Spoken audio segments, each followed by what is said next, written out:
Assalamualaikum kepada rakan-rakan dan Faizal. Kami dari Kumpulan 2 akan membentangkan penciptaan alam semesta. Ini ialah ahli kumpulan kami. Pengenalan, apa itu alam semesta? Menurut Islam, bagaimana penciptaan alam semesta? Menurut fahaman awam, alam semesta ialah semua ruang dan masa dan kandungannya, termasuk planet, bintang, galaksi dan semua bentuk jirim dan tenaga yang lain. Teori Big Bang adalah penerangan kosmologi yang lazim tentang perkembangan alam semesta. Menurut Islam pula, alam ialah segala sesuatu yang wujud atau disangka wujud oleh manusia di dunia ini, selain daripada Allah dan zat serta sifat-sifatnya. Alam semesta adalah ciptaan Allah yang dijaga dengan kehendak dan pemeliharaan Allah dengan susunan yang teratur dalam aspek biologi, fizik, kimia dan geologi beserta semua prinsip sains. Penciptaan alam semesta. Menurut kajian Al-Quran, Surah Al-Anbiya ayat 30, maksudnya, tidakkah orang-orang kafir itu menyedari bahawa langit dan bumi itu dahulunya adalah satu jisim, kemudian kami pisahkan antara keduanya, dan dari air kami jadikan segala yang hidup, maka apakah mereka tidak akan beriman? Seterusnya Surah An-Nahl ayat 65, maksudnya, dan Allah menurunkan hujan dari langit, lalu menghidupkan bumi sesudah matinya. Sesungguhnya pada yang demikian itu benar-benar terdapat tanda kebesaran Allah bagi orang-orang yang mendengar. Hadis dan Al-Quran, Jilid 4, buku 54, nombor 414.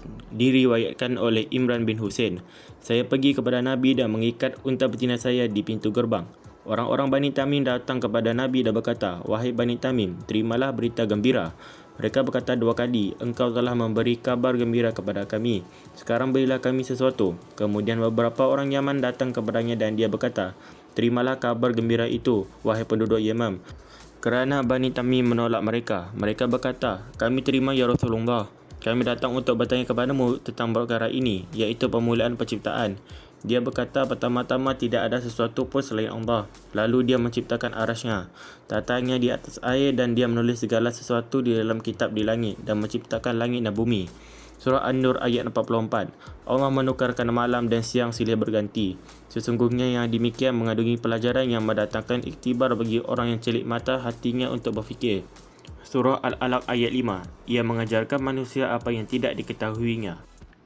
Bukti kekuasaan Allah Subhanahu Wa Taala, iaitu bukti melalui fenomena alam, iaitu gerhana matahari, kejadian aurora. Bukti melalui bencana alam, gempa bumi dan tsunami. Iktibar kekuasaan pembuktian Allah adalah satu aspek terpenting dalam akidah Islam. Ia merujuk kepada keupayaan Allah atau Tuhan untuk memberikan bukti kewujudan dan kuasanya melalui dunia di sekeliling kita.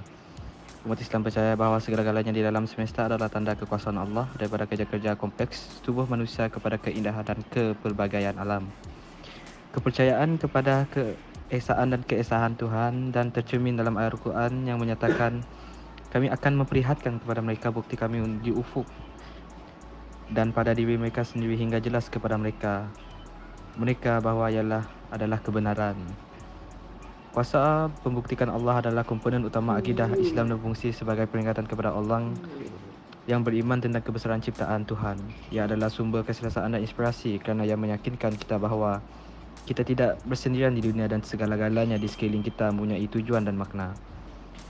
Konsep ini amat penting dalam masa kesukaran dan kesukaran kerana ia memberikan rasa harapan dan ketabahan dalam menghadapi kesukaran.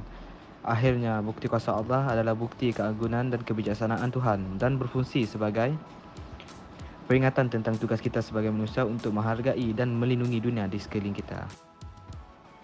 Seterusnya ialah pengajaran. Pengajaran terbahagi kepada tiga, iaitu bertanggungjawab, prihatin dan perpaduan. Yang pertama ialah bertanggungjawab. Manusia bertanggungjawab ke atas segala yang berlaku di muka bumi kerana setiap kejadian dan bencana berlaku akibat perlakuan manusia sendirian. Selain itu, bumi ialah tempat tinggal manusia sendiri. Oleh itu, manusia harus menjaga kelestarian alam ini.